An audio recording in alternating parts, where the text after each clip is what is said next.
Ce sont au total 7 ambassadeurs plénipotentiaires de leurs pays respectifs venus présenter les lettres de créance ce jeudi au professeur Alpha Condé. Excellences, Monsieur le Président de la République, j'ai l'honneur de vous présenter les lettres de créance par lesquelles Sa Majesté Willem-Alexander, le roi des Pays-Bas, m'accrédite auprès de votre Excellence en qualité d'ambassadeur extraordinaire et plénipotentiaire du Royaume des Pays-Bas et celle de rappel de mon prédécesseur, la Guinée-Onawali.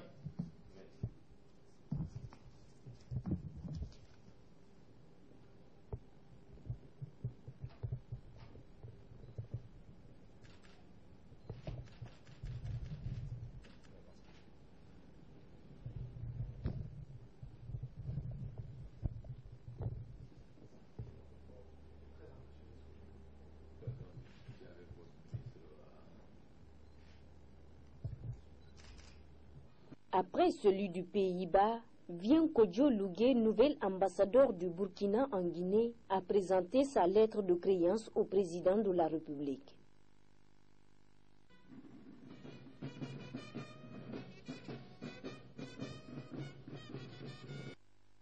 Excellence, Monsieur le Président de la République, j'ai l'honneur de vous présenter les lettres de créance par lesquelles Son Excellence Monsieur Michel Kafando, président du FASO, m'accrédite auprès de votre Excellence en qualité d'ambassadeur extraordinaire et plénipotentiaire du Burkina Faso et celle de rappel de mon prédécesseur.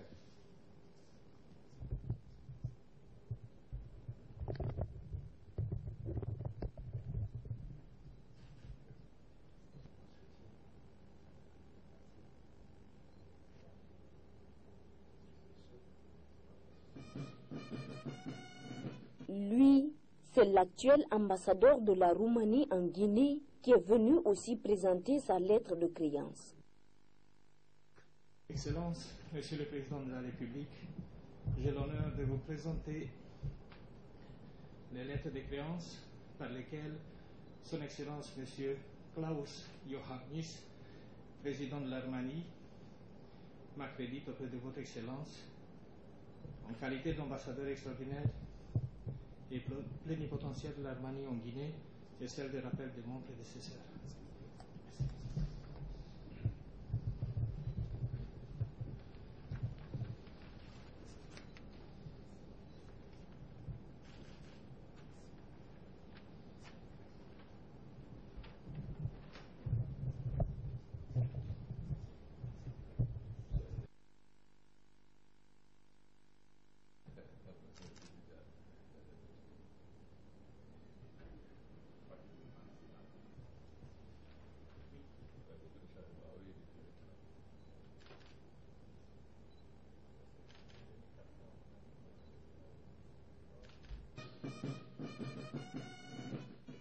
Ensuite, c'est au tour du Portugais Paulo Jorge Pereira do Cimento.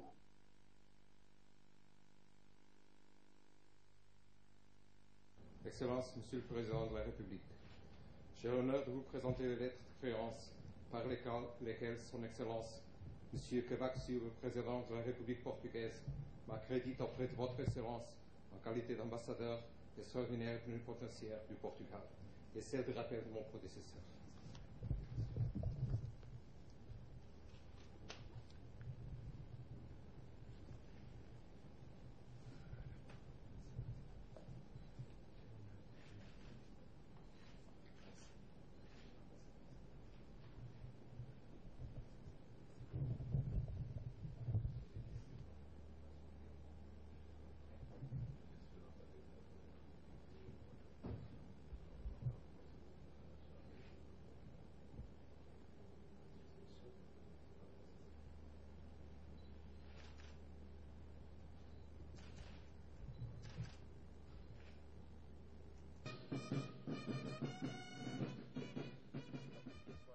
Sur les mêmes sillages, C'est le nouvel ambassadeur de l'Inde qui a été reçu par le chef de l'État pour la présentation de sa lettre de créance. Mr. President of the Republic of Guinea, I have the honor to present my credentials from His Excellency the President of India, Mr. Pranab Mukherjee. Letter of my credentials as Ambassador Extraordinary and Plenipotentiary, and also letter of recall of my predecessor. Thank you.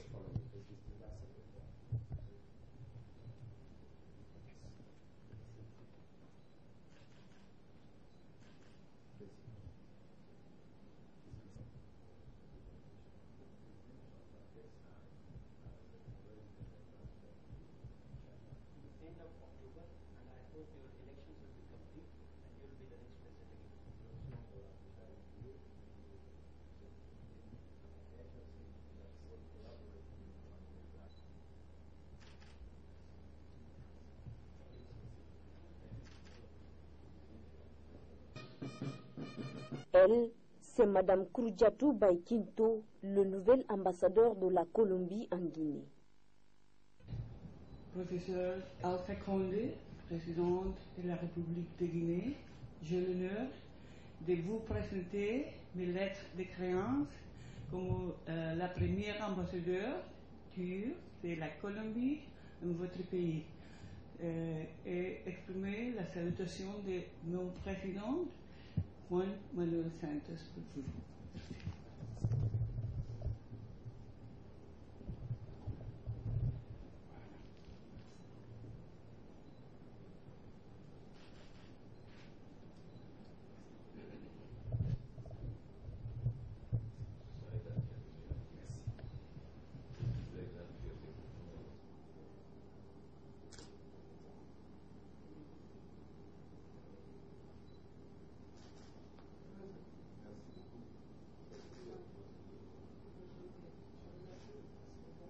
Enfin, le professeur Alpha Condé reçoit Mohamed Lamine Aboy Cheikh El Hadrami, nouvel ambassadeur de la Mauritanie en Guinée. Excellences, Monsieur le Président de la République, le professeur Alpha Condé, j'ai l'honneur de vous présenter les lettres de créance par lesquelles Son Excellence Monsieur Mohamed Ould Abdelaziz, Président de la République islamique de Mauritanie, m'accrédite auprès de votre Excellence en qualité d'ambassadeur extraordinaire et plénipotentiaire en République sœur de Guinée et celle de rappel de mon prédécesseur. Je vous remercie.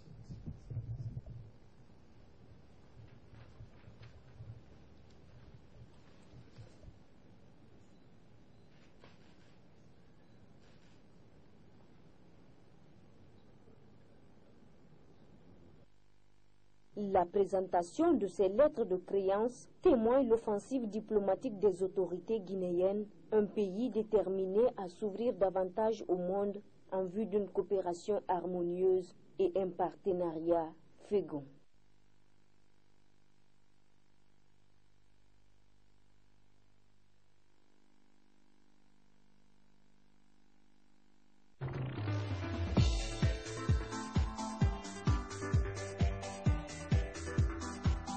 Le gouvernement a tenu sa session ordinaire du Conseil des ministres ce jeudi. En toile de fond, le renforcement de la sensibilisation de proximité dans la lutte contre Ebola. Le chef de l'État a demandé au gouvernement de poursuivre la sensibilisation de proximité sur toute l'étendue du territoire pour appuyer la déclaration d'urgence sanitaire renforcée. Il a insisté sur la surveillance des débarcadères et des gares routières. Dans la foulée, le ministre des Mines a étalé les impacts de la maladie Ebola dans le secteur minier tout en évoquant la revue des projets miniers.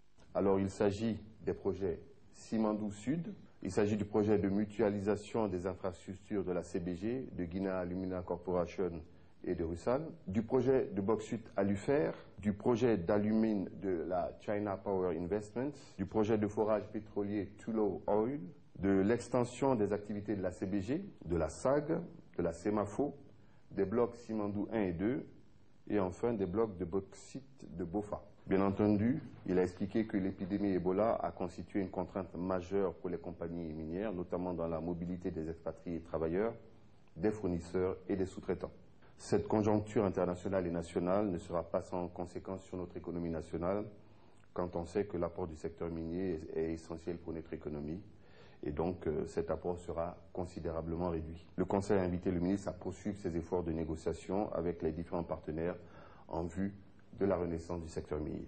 Toujours dans le domaine de la santé, il a été question de la tenue des 6e journées médicales Guinée-Rhône-Alpes-France. Une coopération scientifique et technique est mise en place entre la région Rhône-Alpes de France et la République de Guinée grâce à une ONG nommée France-Guinée Coopération. Dans le cadre du renforcement de cette coopération, des journées médicales sont organisées tous les 2 ans à Conakry avec la participation de personnalités scientifiques françaises, africaines, guinéennes, qui ont toutes une renommée internationale. Cet événement permettra à la Guinée de recevoir des dons. Il va également enregistrer des formations et des interventions médicales. Par ailleurs, plusieurs communications vont porter sur des thèmes tels que la qualité des médicaments, la santé maternelle et infantile et les maladies émergentes. Le Conseil a tenu à assurer le ministre de son soutien pour la tenue de cet événement. Dans la perspective d'apposer une nouvelle touche à la visibilité de la Guinée, le président Alpha Condé a invité au soutien des candidatures guinéennes dans les institutions internationales. Le chef de l'État a ensuite demandé au gouvernement d'encourager et de soutenir les candidatures des Guinéens aux postes électifs dans les institutions internationales. Du point de vue de l'économie, une loi modificative portant création de l'ordre des experts comptables a fait l'objet de présentation. Ce texte vise un meilleur encadrement juridique de l'accès et de l'exercice de la profession d'expert comptable en Guinée, conformément à la pratique professionnelle internationale. Le ministre a précisé que les nouvelles dispositions introduisent le rattachement de l'ordre des experts comptables à la tutelle du ministère chargé de l'économie et des finances et du ministère de la Justice. Il a également détaillé que l'exercice de la profession de comptable agréé est contenu dans ce projet de loi.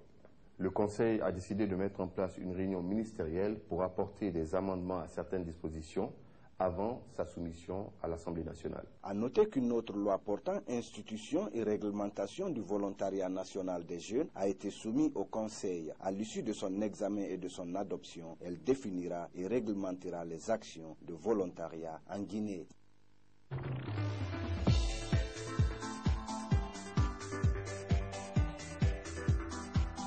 Le ministre de l'Économie et des Finances a procédé ce jeudi à la signature de la 3e phase du programme d'appui aux collectivités villageoises et le programme d'appui à la mise en œuvre de la coopération entre l'ambassadeur de la France en Guinée et l'Union européenne. 15 millions et 8 millions d'euros sont les financements de ces 2 accords. Il faudrait qu'à travers de tels programmes, qu'on arrive à stopper le flux migratoire des villages, des communautés rurales vers notamment les grandes agglomérations, notamment la capitale Conakry. Je puis vous prendre l'engagement ici qu'il va jouer le rôle qui lui revient dans le cadre de l'assistance, de l'appui, mais également dans le cadre du financement de ce PACV3 tel que l'on a pris les engagements. Monsieur le chef de la délégation de l'Union européenne, je vais insister beaucoup sur le fait que la finalisation des programmes financés par le 10e FED reste un défi majeur pour nous dans cette coopération. S'agissant des grandes étapes de ces conventions, les 2 partenaires expliquent. La Guinée du XXIe siècle est une Guinée qui se doit se développer sur le plan national, mais il n'y a pas de bon développement économique et social national sans bon développement économique et social local. Donc il faut pour cela des collectivités, des communes, ces communautés villageoises, qui soient aptes à pouvoir s'inscrire dans une logique de déconcentration et de décentralisation. C'est un programme que nous faisons dans différents pays ACP avec lesquels nous travaillons. Il a en gros 2 axes. Un premier, c'est un appui à l'ordonnateur national du Fonds européen de développement, qui est ici le ministère de l'économie et des finances. Il y a un deuxième volet dans ce programme, ce qu'on appelle la facilité de coopération technique. C'est un peu comme une caisse à outils. Ça nous permet de financer différentes études, des assistances techniques ponctuelles dont nous avons besoin pour préparer les projets du 11e Fonds européen de développement dont nous avons signé le programme éducatif national en décembre dernier ici à Conakry. Malgré toutes les conventions de signature de financement à l'endroit du monde rural, les communautés locales connaissent toujours une traversée du désert.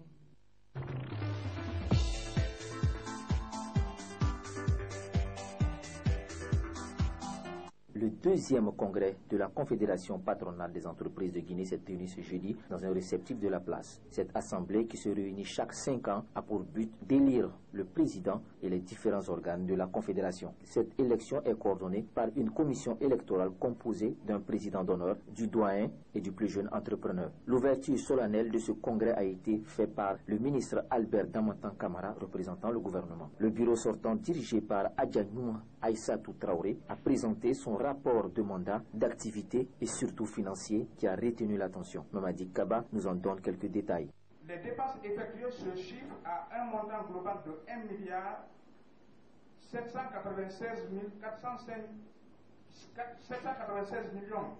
871 francs. Vous avez aussi les détails qui sont donnés dans un tableau concernant chaque poste budgétaire et par an. Il faut signaler tout de même que pour la période de juillet 2008 à décembre 2010, l'apport personnel de la présidente dans le financement des dépenses a été d'un montant global de 418 600 000. À ce jour, la disponibilité à la date du 31 mars 2015 est de 13 957 451 francs, comme le certifie le dernier relevé bancaire que nous disposons. 18 fédérations patronales et 9 structures en qualité de membres associés ont plébiscité Adjanouma Aïssatou Traoré pour un second mandat de 5 ans et un nouveau bureau de 11 membres. Elle nous donne ses premières impressions.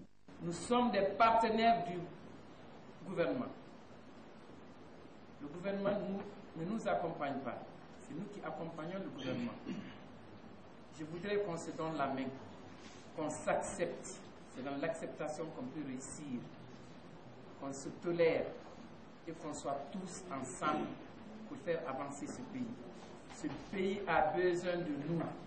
Nous sommes dans une crise aujourd'hui qui ne dit pas son nom. Si à l'ouverture du congrès, le ministre Albert Damantan Camara a sollicité un patronat sérieux et productif, son représentant lors de la clôture a exhorté le nouveau bureau d'être le levier du développement socio-économique du pays. Votre congrès intervient à un moment très utile pour le gouvernement, dans la mesure où, depuis quelque temps, nous avons des difficultés d'apprécier les niveaux de représentativité des organisations patronales et des organisations de travailleurs. C'est que votre congrès intervient à un moment où les travailleurs en chaleur préparent la fête du 1er mai. A signaler que les fonctions de membres du Conseil sont gratuites. Leur exercice ne peut donner lieu à une rétribution.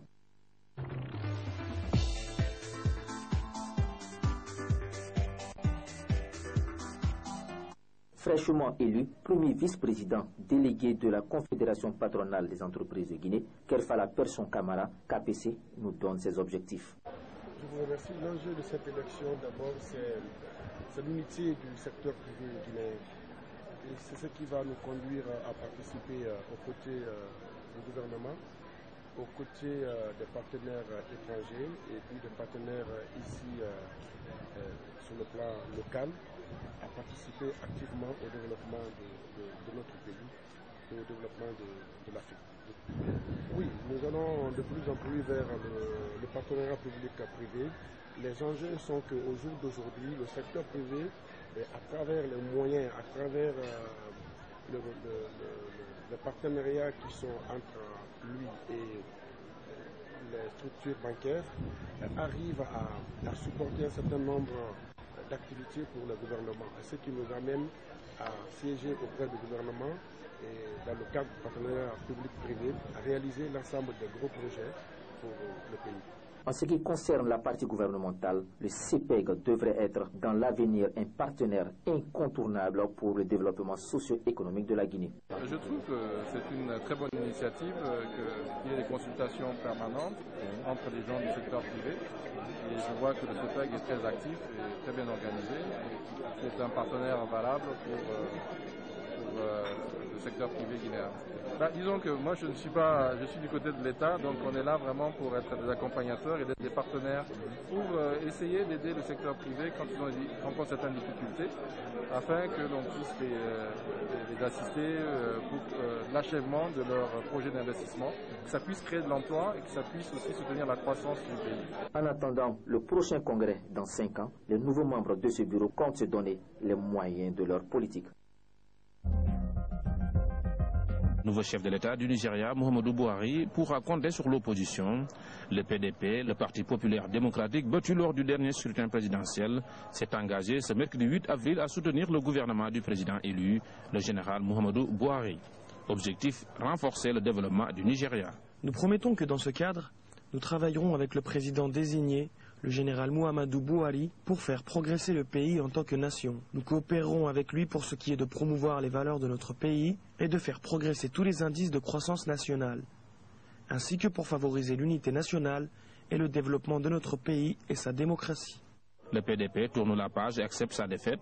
Le parti se veut une opposition responsable et entend jouer son rôle dans les débats pour revenir au pouvoir en 2019. C'est une excellente nouvelle et il faut tout de même souligner en termes d'analyse qu'après sa défaite lors du dernier scrutin, deux alternatives s'offrent au PDP.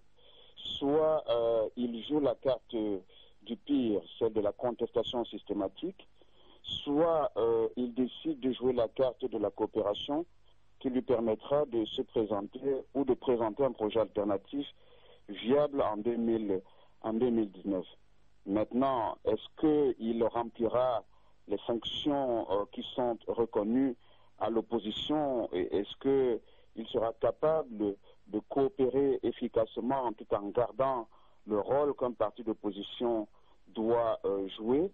Là, c'est le principal défi qui attend le PDP. Le PDP, le Parti populaire démocratique, était au pouvoir depuis 16 ans. Le nouveau président Muhammadu Buhari, élu le 29 mars, sera officiellement investi le 29 mai 2015.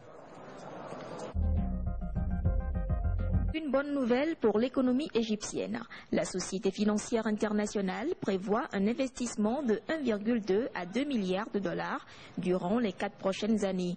Ces investissements seront orientés vers les secteurs des infrastructures et de l'énergie. Nous prévoyons d'investir entre 300 millions et 500 millions de dollars par an en Égypte au cours des 4 prochaines années dans différents secteurs, mais surtout dans les infrastructures et l'énergie. Nous souhaitons faire entre autres des investissements dans des projets relatifs à la construction de ports et de zones logistiques. Depuis 2011, l'économie égyptienne connaît des difficultés. En cause, les événements politiques qui ont secoué le pays. L'activité touristique, qui constitue une manne importante pour l'économie nationale, tourne toujours au ralenti. Aujourd'hui, la relance de l'économie est devenue une priorité pour le gouvernement. L'investissement dans les infrastructures en Égypte aura un impact positif. L'Égypte en a grand besoin parce que le pays n'a pas pu justement construire des infrastructures de qualité ces dernières années à cause justement de l'instabilité politique et économique. Cela aura un impact positif parce que le tourisme est dans une situation difficile et le gouvernement doit s'atteler justement à relever les fondamentaux pour permettre à l'économie égyptienne de redémarrer de nouveau.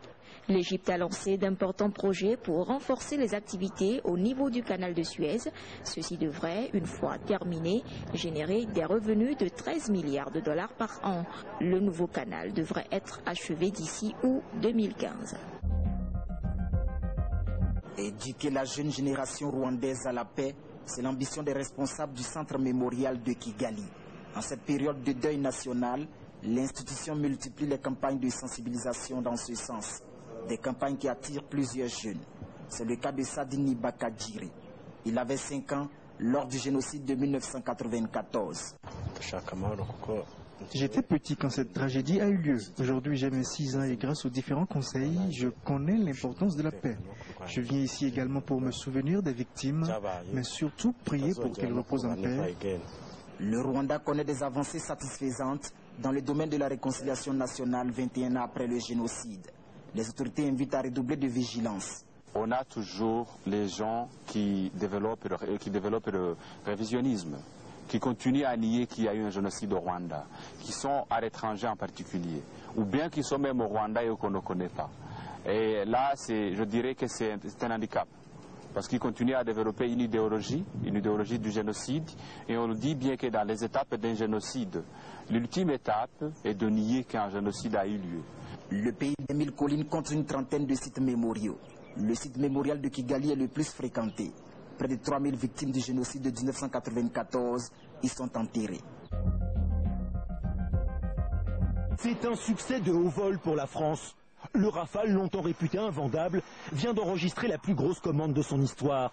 Après 3 ans d'âpres négociations, un accord a été trouvé avec l'Inde. J'ai prié au président de nous fournir 36 Rafales en état prêt à voler à l'Inde. Ces annonces montrent que notre partenariat vient de franchir une étape supplémentaire. Le contrat porte sur 3,5 milliards d'euros. Tous les appareils seront fabriqués en France. La négociation entamée en 2012 portait à l'origine sur 126 Rafales, dont 108 devaient être construits en Inde.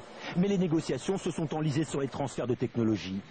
C'est le 2e succès commercial du Rafale après la vente de 24 appareils à l'Égypte en février. En tout, en 2 mois, la France vient d'enregistrer la commande de 60 Rafales après 10 ans d'échecs où aucune négociation n'avait abouti. Sur le tarmac de l'aéroport de Sanaa, on décharge la cargaison de cet avion. L'aide est enfin arrivée, il faut maintenant la distribuer. Le premier avion que nous voulions voir arriver à Sanaa a finalement atterri après 10 jours. Il contient 16 tonnes d'assistance médicale d'urgence dont les gens ont vraiment besoin en ce moment au Yémen. On espère qu'un 2e avion pourra atterrir demain. On a une équipe de chirurgiens qui est arrivée à Aden et maintenant notre travail est de distribuer l'assistance dans le pays avec toutes les garanties de sécurité. Par avion ou par bateau, la Croix-Rouge, l'UNICEF ou MSF ont montré qu'il est possible de faire arriver de l'aide humanitaire au Yémen, mais ça ne suffit pas. À Aden, dans le sud par exemple, pour soigner les blessés, il faut s'assurer qu'ils arrivent à l'hôpital. L'élément nouveau pour nous, c'est quand même vraiment la difficulté qu'ont les blessés à atteindre l'hôpital. On en avait eu 600 dans les premiers jours. Depuis 2 ou 3 jours, on a une baisse des arrivées de blessés, alors qu'évidemment, l'intensité du conflit fait qu'il y a énormément de blessés. Donc, des ambulances attaquées, et ça, c'est vraiment un travail encore très lourd à faire.